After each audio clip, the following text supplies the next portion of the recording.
مساكم مبارك، أهلا وسهلا بالأخ هاني ويليس. جايين على رعية كفركنا بيحكي لنا عن الفترة يلي دخل فيها السيد المسيح راكب جحش ابن آدم متواضعا بأحد الشعانين، وهيك بيصلي بالهيكل وبيتعرف مع الناس ومع الجموع، وأواخر سويعات حياته في المدينة المقدسة وشو عمل يهوذا الإسخريوطي إلى آخره. ولكن حنركز على الدخول المتواضع والنبوءات التي قالت: هو ذا ملكك يأتيك يا أورشليم وديعا راكبا على جحش بن آدم. الإنجيليين الأربعة تكلموا عنه، كيف إنه يسوع أرسل تلميذين، بينما الإنجيل يوحنا بيقول: فوجد جحشا فصعد فركب إليه وكذا. الاختلافات إلى معنى بالنسبة للتاريخ وبالنسبة للمعاني الروحية. هذا موضوع جديد حلو، بما أنه بكرة حنعمل معنا أحد الشعانين. أهلا وسهلا مرة فيه مرة ثانية أخ هاني.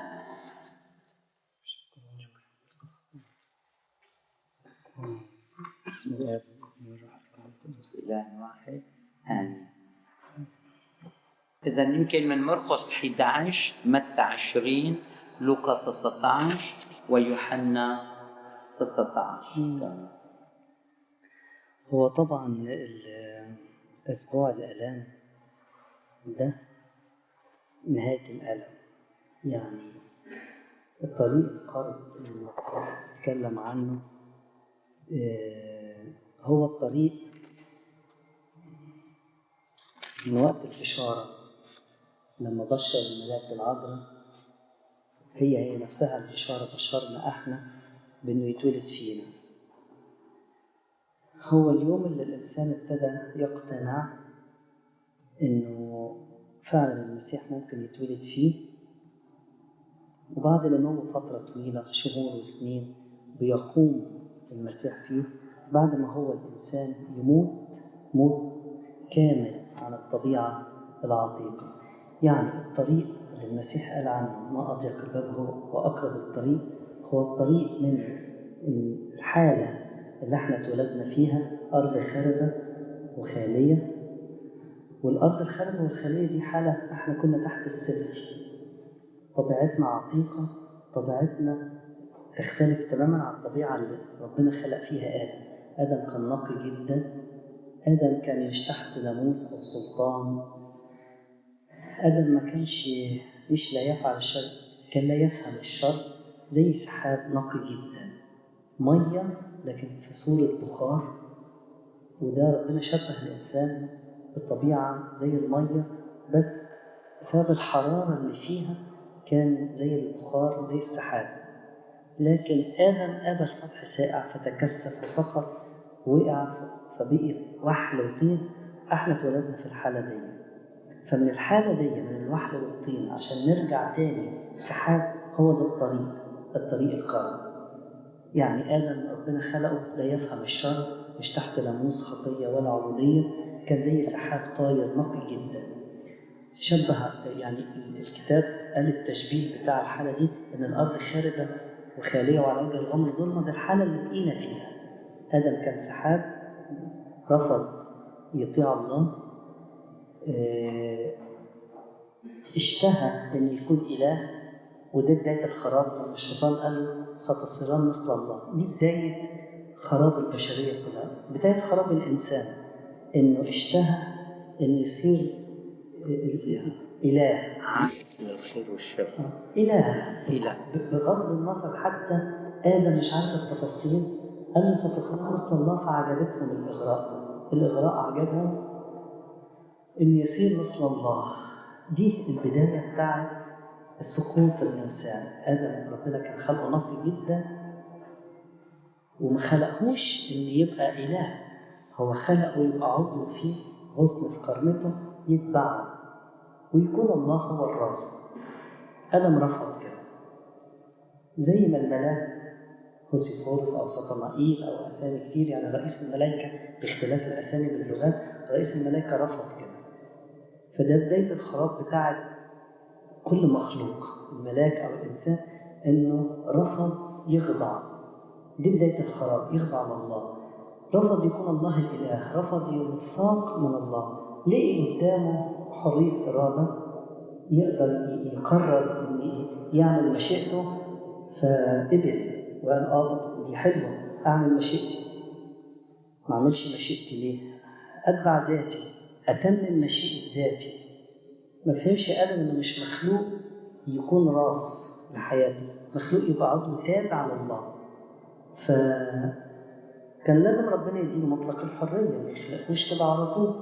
يقول له يا إما أنت تتبعني تخضع ليا، أصير أنا إلهك والراس وبكده تمام تشريط العضوية، يا إما أنت تتمم مشيئة ذاتك فتكون راس ذاتك وبكده هتكون أنت منفصل عني. آدم قبل الإغراء. ستسران مثل الله عجبتهم جدا.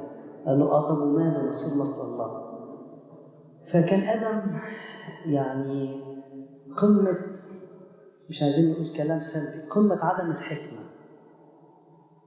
إن إزاي لما يرفض يطيع الله هيصير مثل الله. يعني إيه؟ يعني حتى عقليا، يعني لو فكر فيها دقائق، أنا إلهي بيقول لي هتموت، لما أعصيه هبقى زيه. السيد المسيح قال لي في النقطة دي حاجة مهمة قوي، إن في ناس قالوا لا، حواء هي السبب، إن هي والحية كمان هي السبب. لا طبعا، في برهان قاطع إن الموضوع ملوش دعوة بشخص يغريني، لازم أنا اللي أقرر. بيلاطس في الموقف لما هنيجي، أنا معرفش قدامنا كام ساعة عشان نوصل لبيلاطس، عشان أحداث أسبوع الآلام طويلة قوي. أنا فهمتها على مدار 3-4 سنين. أحداث القيامة بس، أحداث الأسبوع الآلام أنا فهمته على مدار سنين. نقول بس النقط الأساسية كفاية النهاردة. بيلاطس لما جت مراته شافت في اليوم ده حلم. في بعض القديسين في مصر قالوا إيه الحلم؟ تعرفوه بالروح، إن شافت الإله في صورة إنسان بيتعذب ورفع يده بيقول لها انقذيني. فشافت المنظر ده اتجننت، تعبت جدا، الحقيقي انقذيني. فشافت المسيح الإله اللي في هيئة إنسان، الإله الممجد بيترجاها تنقذه وهي مش قادرة تنقذه. فعشان كده قامت مفزوعة وطلعت تجري لبيلاطس، قالت له إياك وذاك البار. ليه؟ ربنا ألهمها إن الشخص اللي موجود في الاتهام هو، بصت عليه عرفته نفس الشكل، لقيت هو نفس المسيح اللي شافته في الحلم. وكان الموقف ده مش دقيقة، كان طول الليل، لأني تألمت كثيرا. فالقديسين في مصر قالوا، بعض القديسين قالوا إنها طول الليل شايفة المنظر ده، إن الإله كل مجده بيترجاها تنقذها. بينقذها، ما احنا بيترجانا ننقذه، ما هو متعلق على الصليب. لما أنا هقبل وأمشي معاه هخفف ألامه، ما هو متألم. طول ما أنا بعصيه هو مصلوب ومضطر إن يتصلب، زي الأم اللي مضطرية تتعذب وتشوف المر عشان ابنها ينقذ، أو الأب اللي بيحب ابنه مش هينفع محبته بتجبره يشوف كل ألم عشان ينقذ ابنه. لكن لو ابنه سمع الكلام وأطاع وما وقعش في مصيبة أو مشكلة هيرحم أبوه. فالأب أو الأم بيترجوا ابنهم، يقول لهم يا حبيبي ما تطلعش فوق البلكونة تقع، احنا هنتعذب، هنقعد طول حياتنا في المستشفيات وفي الدكاترة، ارحمنا. فالابن كل ما يطلع يرمي نفسه من البلكونة، ايه اللي يحصل له؟ يتكسر تاني. فأبوه وأمه مجبرين، المحبة تجبرهم مش هيسيبوه، فبيترجوه على طول ارحمنا، احنا مجبرين. طول ما انت بتقع وترمي نفسك او تاخد سم تحقن، في ناس بتحقن نفسها بسموم ومخدرات، فبيضطر الاب والام العاطفه بتجبرهم مش هيسيبوه. فاحنا كل خطيه بتصلب المسيح لان لازم يموت عنه. ودي مره السيد المسيح قال لي محدش حاسس بالموضوع ده، ينظر ان حد بيترفق عليا، لانه عارف ان كل سهوه وكل خطيه بسيطه لازم يموت عنها المسيح. يعني في عداله، اجره الخطيه موت. طب انا مش هموت، بيضطر المسيح يموت. فالمسيح عبر عن الموضوع ده لمرات بيلاطس، في اللي قال اسمها كلاوديا، أنا مش عارف اسمها الأصل إيه، بس في بعض الناس في مخطوطات قالوا اسم غالبا كلوديا أو كلاوديا، المهم يعني. فشافت المسيح الإله، هي مش عارفة إن ده المسيح، هي شافت إله متجسد وطول الليل بترجاها الله أرجوك انقذيني. فهي تألمت طول الليل فصحت من أجله طبعا ومش عارفة تنقذه. فصحت قالت له إياك وذاك البار، أنا تألمت كثيرا من أجله في حلم. هل يا ترى الكلام ده أثر في بيلاطس؟ برضه ولا أثر فيه. بسبب عبودية الناس وإرضاء الناس صلب المسيح. فبغض النظر عن حواء أغوت آدم أو مرات بيلاطس تضرعت في بيلاطس إنه ما يصلبش المسيح، الاثنين صلب المسيح. آدم صلب المسيح بإغواء حواء، وبيلاطس مع إنها تضرعت إليه اوعى برضه صلب. وده أكبر برهان إن الإنسان مفيش عذر ليه، مفيش أكتر من إن الله قال لآدم موتا تموت. حتى التحذير ما منعهوش من إنه يكون السبب في موت المسيح. فلا تحذير الله ولا تحذير مرات بيلاطس ولا إغواء حواء هو الإنسان لمطلق الحرية. آدم هو حابب كده، كان يعمل كده، حابب إنه يصير مثل الله. فالبداية الخراب جه بسبب الإنسان عايز يبقى إله فسقط، اتشالت النعمة منه، النعمة القداسة والبراءة والطهارة اللي خلت واحد في عريان ومش شايفين ليه عيون المسيح، لأن المسيح كان مديله نعمة إن هو الراس بتاعته، فهو الراس فيها العيون، فكانت نعمة كبيرة جدا، مش فاهم الشر. فسقط عن الطبيعة دي، كان سحاب فوقع على الأرض بقى وحل طين. احنا اتولدنا في وحل طين. الطريق من الوحل الطين مياه تحت الجلد، زي ما في اليوم الثاني في 6 أيام الخليقة مكتوب مياه تحت الجلد ومياه فوق الجلد، وذكرت كلمة جلد 5 مرات في اليوم الثاني، وده معناه لازم الإنسان يجاهد بكل حواسه الخمسة. هو ده الطريق اللي جه المسيح يعلمنا، وده كل هدف الكتاب المقدس. كل الهدف الكتاب المقدس 73 سفر بيقول لنا ازاي نرجع الطريق، ازاي ارجع من مياه تحت الجلد لمياه فوق الجلد. الطريق المسيح بيقول انا هو الطريق. الطريق ليه؟ الطريق من الطبيعه الوحل والطين، الطبيعه الفاسده اللي الكتاب بيقول اخلعوا الانسان العتيق الفاسد زي ما بيقول في افسس، والبسوا الجديد المخلوق حسب البر والقداسه حسب الله. بالظبط، اخلعوا الانسان العتيق الفاسد. الطبيعه بقت فاسده، صرنا اموات بالذنوب والخطايا زي ما قال في افسس 2 حسب ظهر هذا العالم حسب رئيس سلطان الهوى. بقت الطبيعه فاسده، طبيعتها جعانه جدا وعماله بتسعى انها تشبع من العالم، ودي الخطيه. بدل ما انا اشبع بالله او اجاهد ان ابتدي بالله عشان اشبع الفجوه اللي جوايا اللي هي الروح فاشبع كلي، لا، ابتدى الانسان لقي طريق سهل يشبع الكيان ده بكل حاسه. العينين يشبعها، حاسه التذوق يشبعها، حاسه اللمس، عايز يشبع كل كيانه. انت زي ما بيقول 5 أزواج بقر انا ماضي لامتحنها. فالطبيعه دي اللي اتولدنا فيها ربنا جه يورينا الطريق ازاي ارجع تاني لصوره ادم، زي ما المسيح قال لي ازاي تسترد الطبيعه المفقوده اللي انت فقدتوها. يعني هي احد نسترد طبيعه مفقوده. فالطريق ده هو يبتدي من انا قبلت البشاره. البشاره بتقول كونوا قديسين وكونوا كاملين وانكم تبقوا صوتي ومثالي. العذراء رمز الوحده قبلت البشاره، قبلت واقتنعت بالصوره دي، بالهدف ده اللي ربنا خلقنا عشانه. وان كان بالعقل مفيش حد يقبل ان هي من غير راجل تجيب ابن. فهكذا احنا العقل بيقول ازاي هنبقى قديسين وكاملين زي النماذج بتاعت ايليا ويوحنا عدن. بس ربنا بيقول لنا مش بالايمان، الموضوع مش بالعقل، انتوا بس اقبلوا وانا همشيكم خطوه خطوه. فهي مجرد واحد يقول ايوه انا عايز ابقى صوره الله ومثاله، انا عايز ابقى زي يوحنا عدن وايليا، الله هيمشي بيه. مفيش حاجه اسمها ازاي، كيف يكون هذا. زكريا قال كيف اعلم هذا، يعني انا ما اقبلش الكلام ده.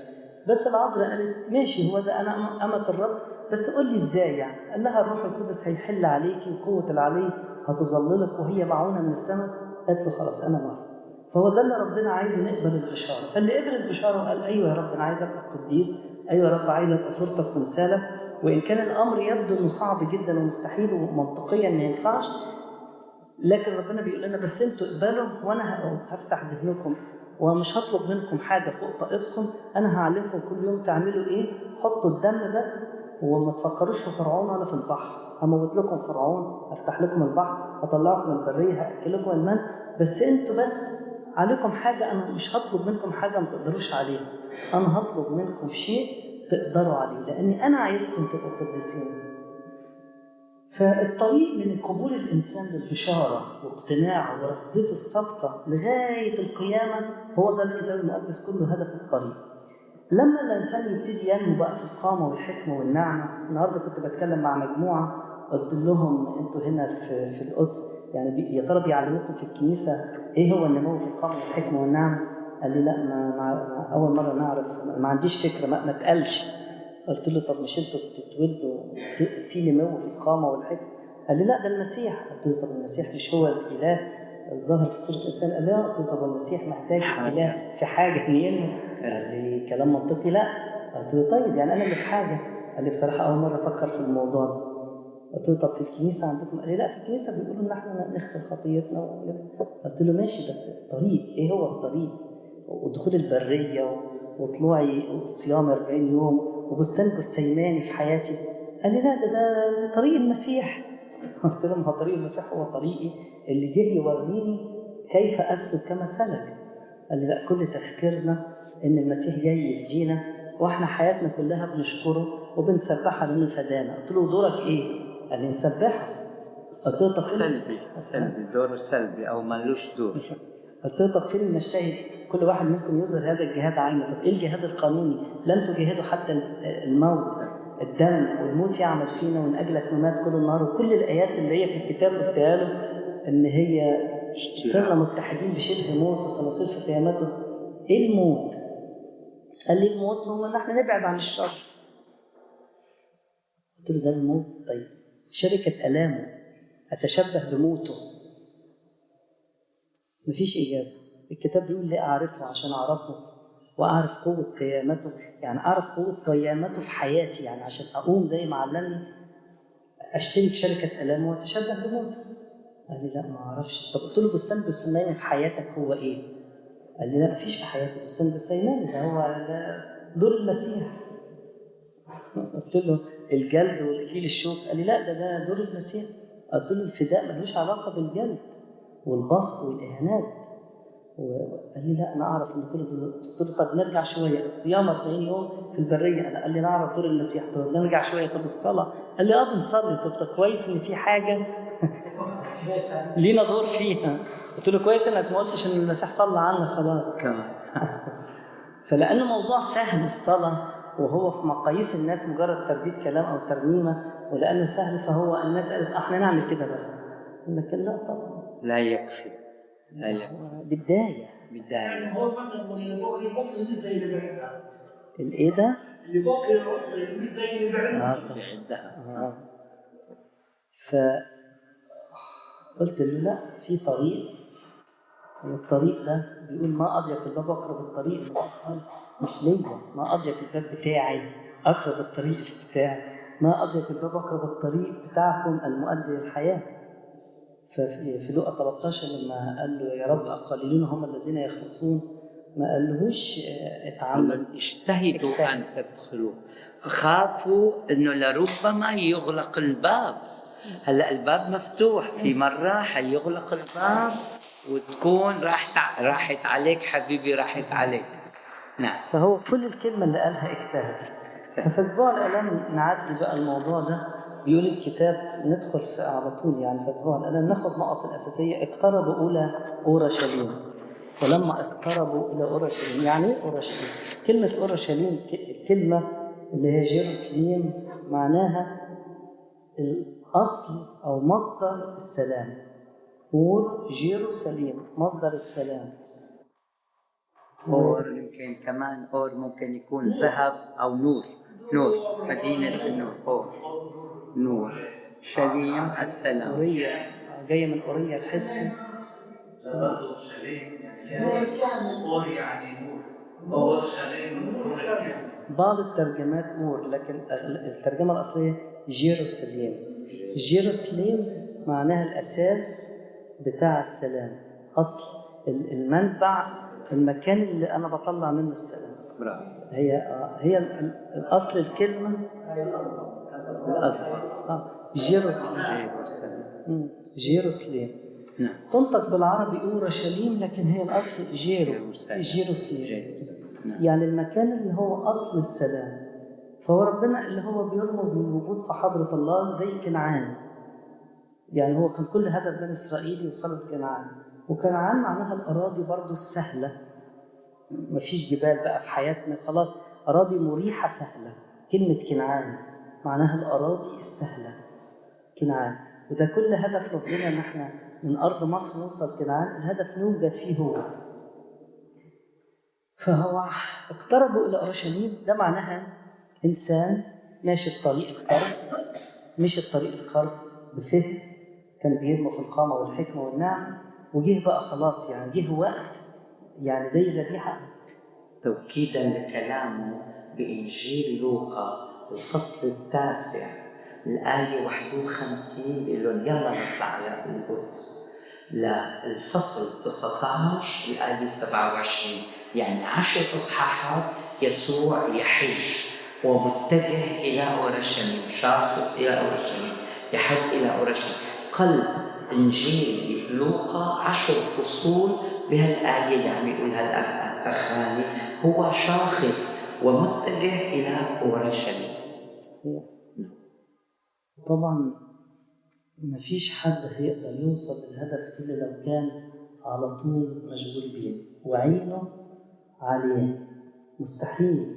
وخصوصا الطريق زي أمواج بحر، عشان أوصل لجزيرة المفروض عينيا ما تنزلش من على الجزيرة دي وعقلي مشغول بيها، مشغول زي واحد عنده امتحان، أو زي ما كان شبه الطريق حرب، أنا في حرب، فلازم أبقى مجاهد وفي يقظة وفي نفس الوقت لابس سلاح الله الكامل،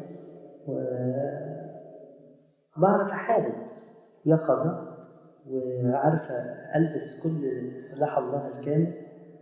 فما فيش محارب هيتغافل هينام، لازم يبقى يقظ المحارب.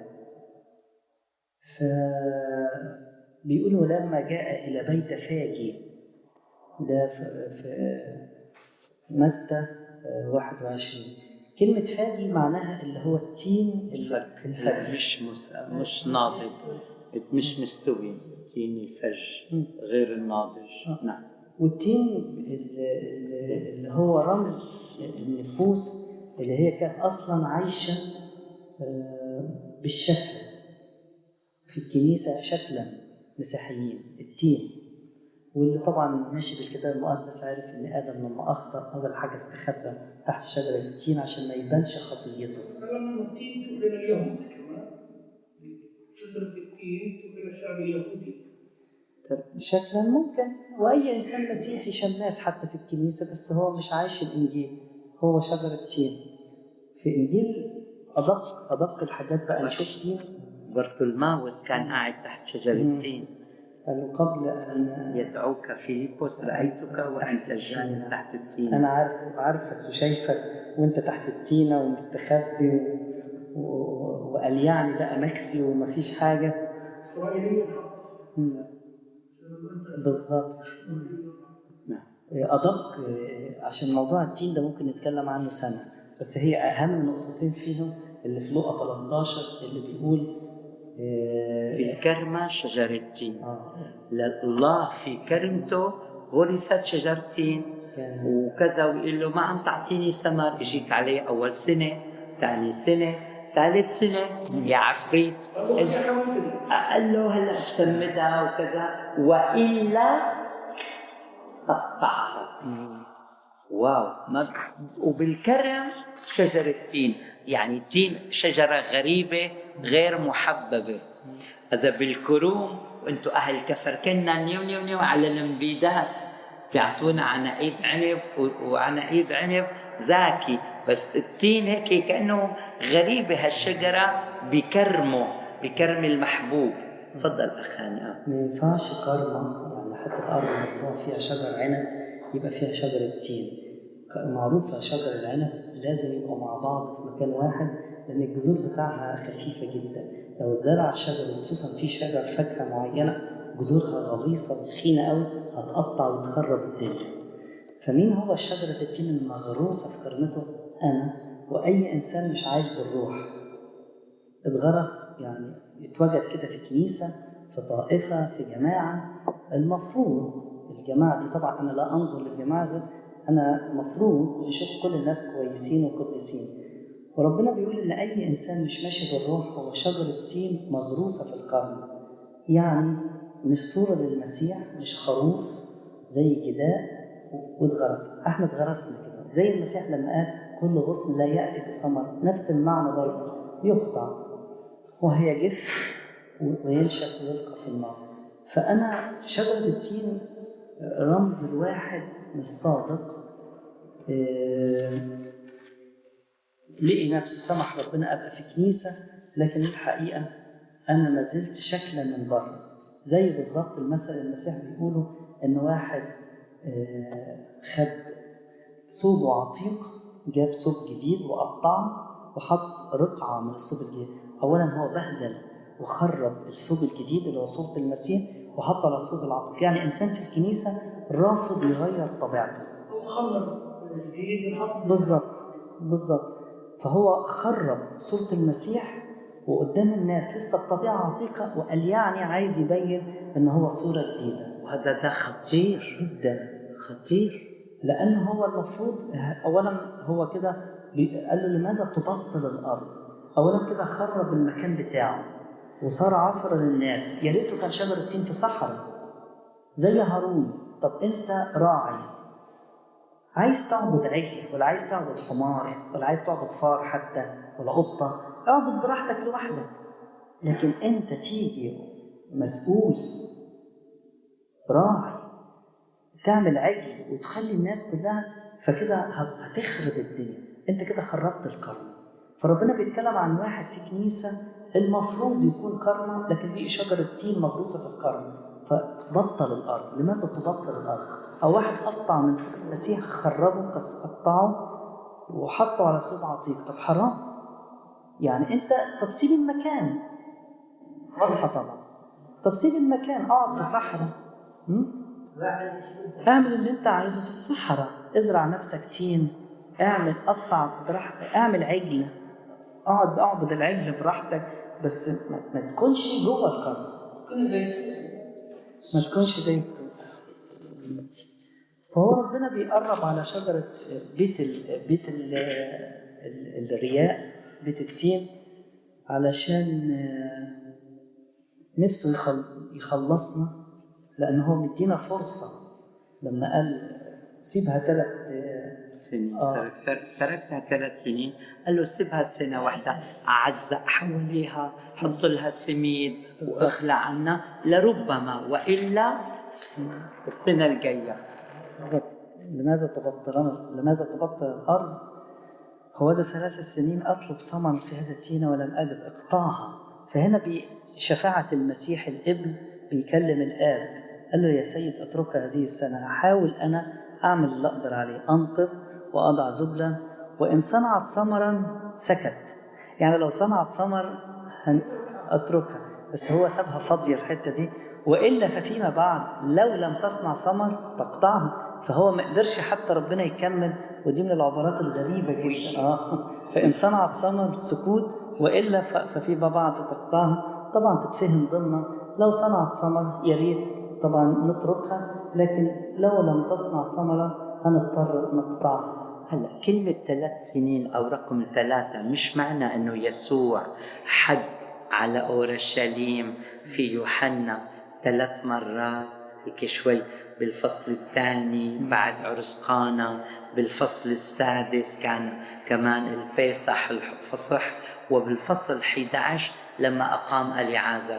مش كأنه حج إلى أورشليم، إلى الهيكل، إلى المركز مدينة السلام، وبنوك أبو رفضوا يسوع. كمان رقم 3 هي هذه الشجرة الفرصة اللي هو بيديها ربنا لكل إنسان يعيش الطريق، يرجع لصورة آدم ويقوم في اليوم الثالث. كل العهد القديم، كل الأحداث المهمة تلاقيها في اليوم الثالث.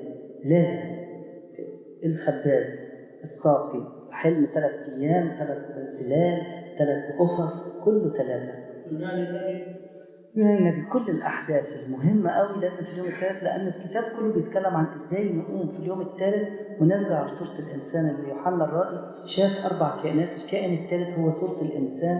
كل هدف ربنا نقوم ونرجع لصورة الإنسان وفي القيامة. حتى في ضربة الظلام، يعني لو في وقت النهارده نتكلم عن الضربات وما كانش المرة اللي جاية، اللي هو الضربة اللي قبل الأخيرة بيقول لم يقم أحد من مكانه 3 أيام، لم يقم أحد ولم يرى أحد أخاه. في اليوم الثالث كان عرس، ده العرس الحقيقي اللي الناس بيقولوا أهو المسيح شرب خمر، أهو المسيح بارك الزواج. أيوة بارك الزواج، بس هو بيتكلم الوقت على موضوع روحي عميق جدا. العرس الحقيقي إن أنا أقوم مع المسيح زي كل القديسين، زي كل القديسين اللي هم فعلا ماتوا عن الطبيعة العتيقة وبقوا ذبيحة محرقة وتحرروا، وقام المسيح فيهم فظهرت صورة القداسة، وهم على الأرض صاروا في عرس، يعني كأنه في السماء. لما المسيح قال يشبه ملكوت السماوات عرس، هو حالة اللي هنبقى فيها في السماء، حالة فرح كامل وشبع كامل شبهها بعرس. قال ممكن وانتوا على الأرض تعيشوا العرس ده، لو انتوا قمتوا وتحررتوا وبقيتوا أعضاء فيا هتلاقوا حالة شبع كامل. ده العرس اللي أنا عايزكم تبقوا فيه، بس ده في اليوم الثالث. موضوع يطول شرحه، ده عرس قنا الجليل عايز ساعات، فخلينا الوقت فاسموها الآلام. انتوا تقال معناتها رعية كفركنا روحاني عاليين درجة جنرال عالي طبعا. نعم قنا الجليل. الموضوع أورشليم طويل، بس طب هناخد النقطتين الأساسيين. في إنجيل متى بيقول وجد أتان وجحش. الأتان هي الأنثى بتاعت الحمار، يعني الحمار هو الذكر، الأتان هي الأنثى، الجحش هو الابن. بغض النظر الابن هو ذكر أو أنثى يطلق عليه جحش. ففي إنجيل متى بيقول إن لقيوا مثنى جحش وأتان جابوهما 2. أتان مربوطة، بيقول الكتاب ولما قربوا إلى أورشليم وجاء إلى بيت فاجي عند جبل الزيتون. طبعا بيت فاجي إنه ربنا عايز يدخل عند الإنسان اللي عايش طول حياته ما كانش أصلا لسه شجرة تين غير ناضج وغير يعني ما كانش في الحق شجرة التين مزور لسه لغاية ما الإنسان يقوم لسه بيعمل خطية ومن يعمل خطية ويفعل التعدي، فلسه مش ابن. زي ما قال في غلاطيا ما دام الوارث قاصرا فهو لا يفرق بينه وبين العبد. ما دام الوارث قاصر، طول ما احنا لسه بنخطئ لسه قاصرين، وطالما احنا قاصرين نحن مستعبدين. برضو تكملة الآية بتاعت غلاطيا لما بيقول طالما الوارث، طالما احنا مسيحيين بس لسه بنخطئ، لسه في قصور، لكن لغاية لما نوصل اليوم الثالث قيامة دي بقى أين شوكتك يا موت أين غلبتك يا هوية. صحيح مستوى عالي ووصل لها القديسين، بس احنا نقدر نوصل لها، إن نوصل مستوى النقاء عالي. وزي ما قال في رومية 7 أما الآن تحررنا من الناموس ومات الذي كنا ممسكين فيه. الضعف بيموت، شهوة الجسد بتموت، لأن الإنسان طول ما هو بذرة مدفونة ده الطريق القرب. يبتدي الإنسان زي بذرة عشان تبقى شجرة، يبتدي يقبل يدفن، يموت عن أشياء في العالم. تكلمنا عن الموضوع ده كتير. يموت عن تلفزيون، سجاير، أكل شهي، الصيام، باقتناعه وبنعمة الله وقوة جذبه وفهم، وابتدى ربنا يشبعه بالتدريج. لما الإنسان يموت عن أشياء زي البذرة، يموت صوم وصلاة وترك أشياء وباقتناع وباستنارة، هيبتدي روح الله يتولد فيه. وده اللي في المعمودية ولادة. يبتدي الطفل ده محتاج غذاء. طول ما أنا بقرأ في الإنجيل وبصلي وبخصص وقت وترانيم، كل ده الطفل ده بيشبع بيتغذى. فيما هو بيتغذى الجوع اللي فيا بيضعف وطبيعة الشهوات الجسد بتقل، هو بيحل محلها شبع. طول ما أنا مدفون، طول ما أنا بعيد عن أشياء العالم، طول ما بعيد عن الأشياء اللي كانت شهوات العالم والجسد، يعني زي بذرة مدفونة. طول ما أنا مدفون ومخصص وقت للإنجيل، مخصص وقت للصلاة، مخصص وقت للترانيم، طول عمال أشبع. الطفل اللي اتولد فيا المسيح عمال ينمو في القامة والحكمة والنعمة، وطول شهوات الجسد وطبيعة الجسد بتقل لغاية لما أوصل للقيامة زي الجنين عمال ينمو بس احنا مش شايفينه لغاية يوم الانطلاق يطلع من بطن أمه. هو ده القيامة اللي هو ربنا عايزنا نبقى مولودين ثانية من إقامة المسيح. إن أنا الناس تشوف بقى المسيح. أنا بقى خلاص موت كامل. صحيح مستوى عالي بس في قديسين وصلوا لها موت كامل. ماتت الأنا والذات بطلت، شهوات الجسد ماتت تماما، انفنت تماما. الإنسان الخارجي يفنى، الداخل يتجدد يوم بعد يوم بعد يوم. ده الطريق اللي مش كل الناس للأسف مشغولة بيه وعايشاه. أغلبية الناس واقفة مكانها. والكتاب بيقول في عبرانيين 6 لنتقدم للكمال تاركين البداية من المعبوديات والتوبة من الأعمال الميتة. دي بداية لازم أتوب باستمرار أتوب، بس مش كده حققت الهدف. التوبة هي واحد كان ماشي في طريق وبيخطي يعني سقط، المسيح بيرجعه وينقيه بس لسه ما نماش، محتاج ينمو. زي الطفل بيتوسخ كل يوم أمه بتغسله وبتنظفه، بس مش في يوم اللي غسلته ونظفته وأكلته هو بقى راجل كمال أجسام، لا، محتاج لسه مستمر ينمو. عايز وقت. طول ما احنا مخصصين وقت للإنجيل وللصلاة وللترانيم وعقلنا مشغول في السماويات، فالمسيح اللي فينا بينمو باستمرار، بينمو وفي القامة وفي الحكمة والنعمة. طول ما احنا مشغولين ومستمرين أمناء في إن احنا ميتين، مستمرين زي بذرة مستمرة ميتة وباستنارة ونعمة الله. فهي عايزة انشغال. في الآخر خالص بيحصل قيامة. قبل القيامة بيبقى في أسبوع الآلام اللي احنا هنشوف إيه اللي هيحصل فيه. أنا كنت طول فترة إن أنا بعمل خطية شبهني ربنا بالجحش وبالأتان. الأتان هي الأم اللي بتخلف الجحش، اللي هي الطبيعة العتيقة اللي فينا اللي بسببها بنخطي. الأتان هي طبيعتي أنا لسه بخطي، زي أنثى الحمار. الأتان اللي هي بتولد الجحش. فاحنا طول ما احنا لسه طبيعتنا زي الحمار زي الأتان، طبيعتنا يعني حيوانية. الحمار أمور يعني مش مؤذي، ده هو نافع يعني حيوان أليف، شكله مش شيك قوي بس حيوان. لا الشخصان فرس. لا، الفرس إيجابي زي الجداء والخراف. الحصان بالعكس، في نشيد الأنشاد واحد شبهتك يا حبيبتي بفرس في مركبات فرعون. فيما أنا حمار جوايا المسيح عايز يجري بيا، بس هو ربنا هنا بيتكلم عن الشيء السلبي الوقتي اللي عايز يتخلص منه. في حاجات إيجابية بتكبر، طبيعة النسور، بس أنا دلوقتي عايز يلقي الضوء عن الذبيحة اللي لازم تتحرق تماما، بيلقي الضوء على الشيء السلبي اللي عايزينه يفنى في الأسبوع ده. فأنا جوايا حصان، والأربع حصاننا اللي هو شبه ربنا في سفر الرؤيا، اللي هي الدرجات اللي المسيح بياخدني ويجري بيا في الطريق. بس هو بيلقي الضوء على الطبيعة العتيقة. الحصان أو أي شيء إيجابي ده نعمة الله وروح القدس اللي فيا، لكن لسه الإنسان العتيق اللي احنا كل هدفنا يموت. هل كلام صعب؟ كلام صعب. فالأتان هو اللي لسه الحيوان اللي فينا، زي ما في كورنثوس الأولى صح 15 الكتاب بيقول إن لم ندفن الجسد الحيواني لا يقام الجسد الروحاني. فاحنا لسه جوانا طبيعة حيوانية، واللي مش معترف بكده يبقى هو لسه مش شايف غضب ودي طبيعة وشهوة وإدانة وحب نفس. دي مش الصورة اللي الله خلقها في آدم. دي صورة غريبة جت بسبب ان الانسان جاع لانه مش ممتلئ من الله، فبيضطر يبقى يتحول لحيوان عايز ياكل ويشبع ويدافع عن نفسه ويصور ويغضب، لان الذات هو عبد لذاته، وذاته دي زي اله او ملك عنده مملكه، ويا ويل اللي يقرب للمملكه بتاعته هقتله. طبيعه حيوانيه شافها دانيال في سفر دانيال اصحاح 7. حيوان بيقول لم ارى مثله على الارض، انا شفت زيه، اسنانه من حديد واكل الكل، عمال ياكل الناس كلها. طبيعه حتى اردأ من الحيوانات، يعني الحمار ما بيأذيش زينا.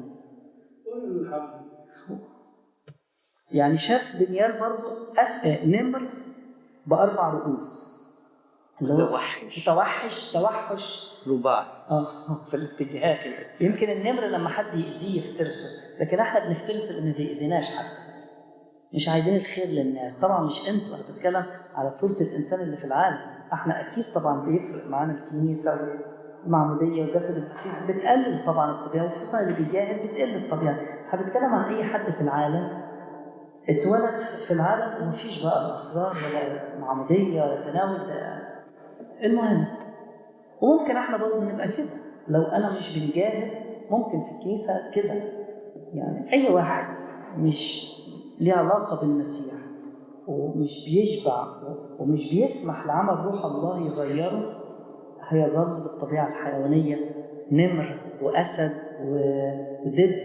كل دي الحيوانات شافها دانيال في دانيال 7 المتوحشه، ودانيال 8 برضه شاف حروف. دانيال 7 ودانيال 8 شاف كل الحيوانات اللي فينا.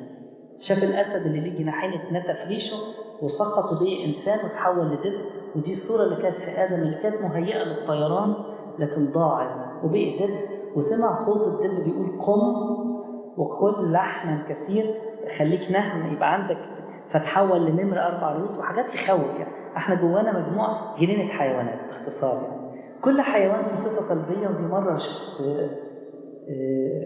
حصل زي اختطاف اخير ان ربنا وراني الحيوانات، قال لي كل حيوان فيه صفه سلبيه جواك، فانا خلقت كل حيوان عشان اوريك كل صفاتك في كل حيوان ايه هي. فانت بص للحيوانات وشوف انت تشبه القرد في ايه، الحمار في ايه، وكل دي رؤى في الكتاب المقدس. مره قال الانسان ككلب عاد الى قيئه، كخنزيره مغتسله لمراغه الحمى. ومره شاف فرعون 7 بقرات بيبلعوا 7 بقرات. ومره دانيال شاف الحيوانات دي كلها. كل شويه تيجي رؤيه لقديس او نبي يشوف حيوانات او تيس بيتخانق مع كبش وبيفترسوا. كل ده جوانا احنا. فالطبيعه دي ربنا بيقول لنا ايه عنها؟ فقال يسوع للتلميذين اذهبا للقريه التي امامكم، للوقت تجدان اتان مربوط وجحش معها فحلاهما.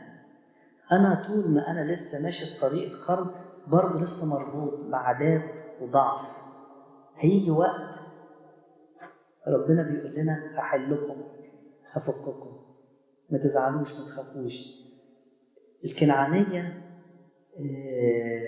يعني أنا أجي أكتر يعني المسيح شفى معجزات كتير. أنا الكنعانية أنا أكتر واحد أشبه لها. بتكلم عن نفسي. لما راحت المسيح وقالت له ارحم ابنتي إنها مجنونة جدا.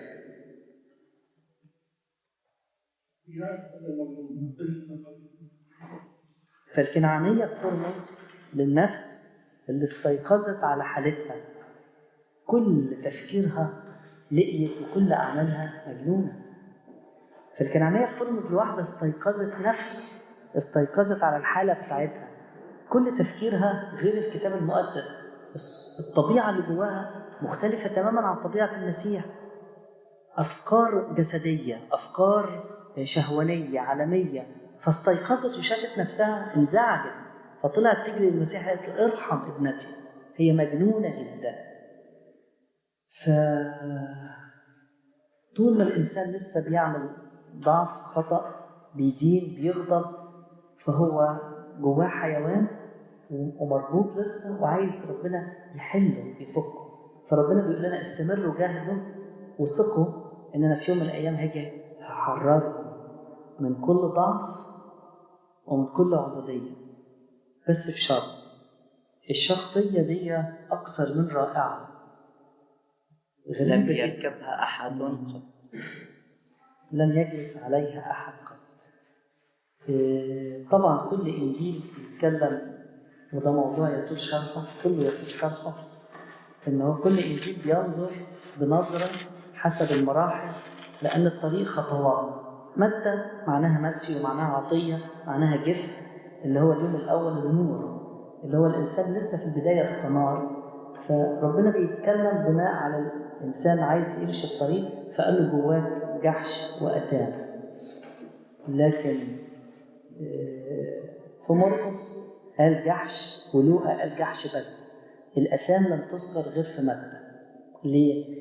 زي المسيح لما عبر مع التلاميذ 3 مرات، كل مرة تهب الرياح والزوابع، وده معناها عبور المسيح بينا ال3 مراحل. كل الكتاب المقدس عهد جديد وقديم ما بيتكلمش غير عن 3 مراحل. هدفه ارجع ازاي للقيامه، ازاي لصوره ادم. مفيش هدف عند الله الكتاب المقدس كله ازاي ارجع للصوره ادم يوم ما انخلق، ان هو حر نقي جدا لا يفهم الشر. تبدو الصوره دي ضرب من ضروب الخيال، بس في قديسين وصلنا اللي هو انا اموت وابقى خليقه جديده، ابقى انا احيا لأنا، انا مش انا. مع المسيح صلب، وده الاسبوع ده بيتكلم عن الصليب. والصليب معناها يتصلب كل طبيعه العتيقه، يتصلب كل اعمالي. انا بايدي بعمل اشياء، رجليا بروح بيها الاماكن، فانا مفروض ان كنت عايز ابقى في المسيح اصلب رجلي ويدي. والمسيح جه وراني ازاي اتصلب. مش هو المسيح اله وانسان، الاله جاي يعمل دور، ده دور الفداء، وما يقدرش حد ولا رئيس ملائكه يتممه. الفداء يموت عن كل خطيه بنعملها. لكن فيما هو بيتمم الفداء، وده النقطه اللي كتير جدا رهبان وراهبات واصدقاء ليا وكهنه في كل حته قالوا لي الدور الثاني ده مش واضح عند الناس. والمسيح قال لي كده، اللي هو دور الانسان المعلم اللي كان بيصوم ويعتزل في البراري ويصلي، ما وقفش عند الصليب، مستمر برضه يعلمني انا ازاي انا اتصلب. يعني دوري ايه في اسبوع الالام ده؟ مش دور الله بس، دوري انا، دوري ان انا اتجلد، ودوري ان يتحط على راسي اكليل الشوك بس بفهم واستناره، وده دوري انا، ودوري ان اتظلم، ودوري ان يفترى عليا واسكت. وده الطريق الوحيد للي عايز يقوم ان يسلك كما سلك المسيح ويشترك شركه الامه ويتشبه بموته بفهم واستناره. ان انا في مفترق طرق، يا اما اطيع الله يا استمر اطيع ذاتي. لو انا قبلت كل ظلم، لو احنا صورتنا، ما هو ده بقى عمق الموضوع، انه وراني مثال عملي من كتر ان هو عايز يعلمني، من كتر ان هو ده الطريق، من كتر ان هو ده اللي المفروض انا اعيشه. يا ريت الناس كانت كلها فهمت كده، ما كنا هنوفر على ربنا حاجات كتير. نقول هو مش شرط صليب يعني مش طريق. انا اللي المفروض اتصلب، يعني هو وراني طريقه العلاج ازاي. قال لي مثل المسيح فهم ان ملك عنده ابن جاله سرطان شديد جدا، سرطان في جلده وسرطان جوه جسمه، محتاج الابن ياخد ابر وكيماوي ويتعمل له عمليه جراحيه يقطع السرطان في جسمه. الطفل رفض، صرخ، قال لا انا ما ينفعش اعمل كده. فابوه من شده محبته عمل ايه؟ وهو ابوه يقدر على كل شيء، خلى نفسه هو كانه عنده سرطان.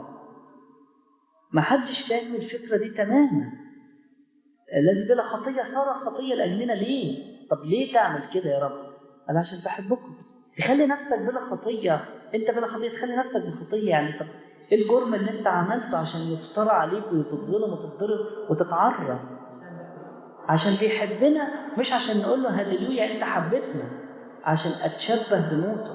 فالاب اضطر يخلي نفسه جواه سرطان وجسمه بقي سرطان. دخل العمليه وغرفه العمليات قال له شايف يا ابني انا بقي عندي سرطان، شوف انا هعمل ايه. هعمل على نفسي عمليه جراحيه، هاخد كيماوي، شوف انا هعمل ايه. ادينه في الاخر خلص، اديني اتصلبت، هصلب ايديا وهصلب رجليا عشان اوريك ان ده الطريق اللي يوصل للقيامه. نيجي احنا بعد كل التعب، المسيح قال لهم انتوا ضيعتوا تعبي، بعد كل التعليم اللي علمه لنا نقول له شكرا هللويا مجدا للرب انت مت عني. ربنا يقول لنا انتوا فهمتوا غلط، انا مش قصدي.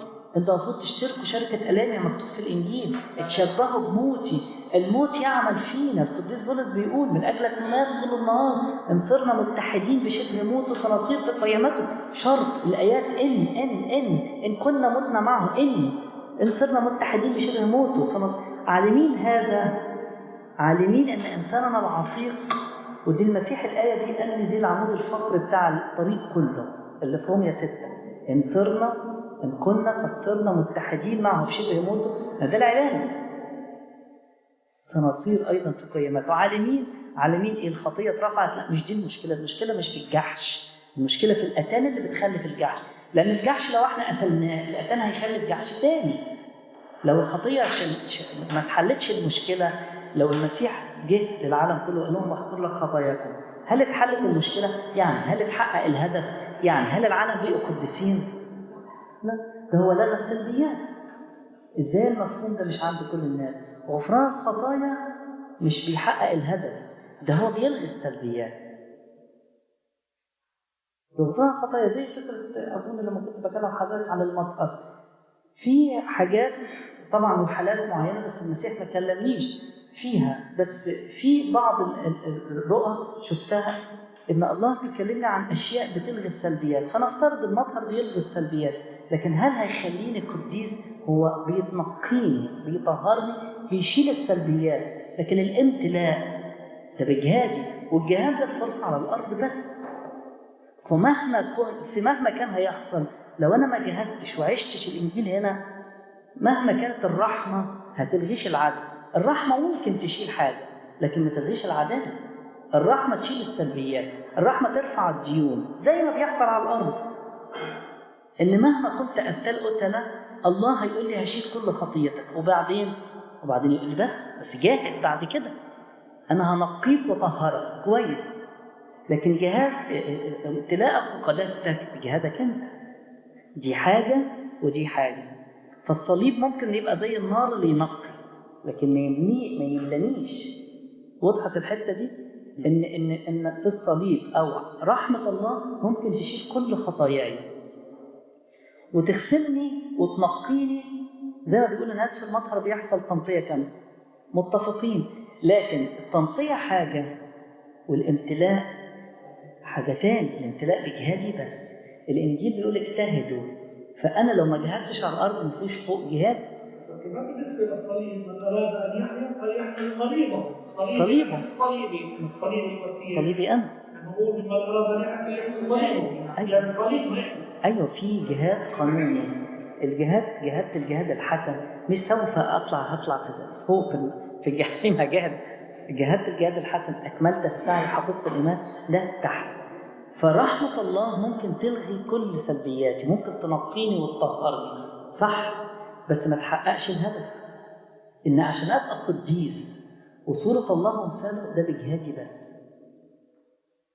فالله على الصليب مستعد يلغي كل السلبيات وممكن يشيل كل اللي أنا عملته وكل السهوات، ودي رحمة الله. ومجال الرحمة كده انتهى. رحمة ملهاش نهاية. يقول لي كأنك أنت ما عملتش حاجة، هو في إيه تاني عايزينه؟ لكن كده ما تحققش برضو الهدف. إن يتلغي كل الشروط بتاعة العالم كله ده حاجة، لكن أبقى قديس وصورة الله ده بالامتلاء، ده بالجهاد. إزاي النقطة دي مش واضحة عند الناس؟ لو لم يصلب المسيح ولم يقم لإيمانكم باطل. واو، هذا الأخطر. أنا إذا ما قلت لك على قيامته، إذا نفيت صلبه، إيمانكم كله. بطرس بترجع تحكي معنا إذا نصلب إحنا. أيوة. إن كنا متنا مع المسيح، إن كنا متنا معه فسنمجد معه. ما هو ربنا حط حاجة شرط، القبل كمان إن يتصلب وقبل إن ينزل يتجسد عشان ما حدش يبقى ليه عذر، وحاجة تبقى موجودة للأبد.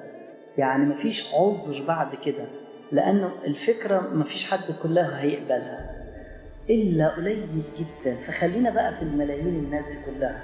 بيقول لنا شايفين أولا هدف الصليب إن بيوقف أنا أولا عمال أخطي، فبيقول لي طب ده أنا الإله بص عليا بتتأمل فيا الخطية بتعمل فيا إيه. فمن الأدب ومن يعني من الأحشاء بتاعتي المفروض أتذكر قد إيه بتعمل في المسيح كده. فدي وسيلة قوية جدا تقلل من خطيتي. هو ليه أهداف كتيرة الصليب. المسيح قال لي ليه أهداف كتيرة جدا. بيقول لي أنا مش غالي عند نفسي وأنا ملياش قيمة.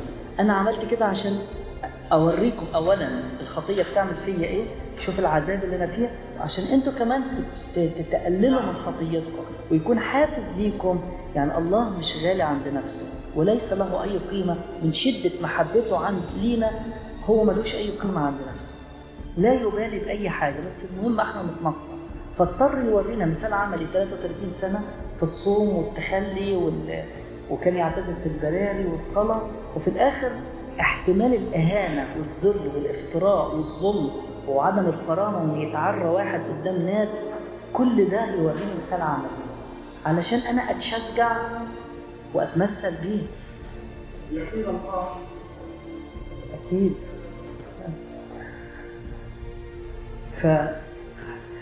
فأهداف كتيرة جدا للصليب، ويقول لنا أديني أهو أنا الإله، مش أنا البار وبس، لا أنا الإله أدينا أهو مصلوب، ومصلوب من أيام، يعني هو فوق الزمن، يعني من أيام آدم، لأن هو ملهوش زمن زي أدينا هو الإله مصلوب.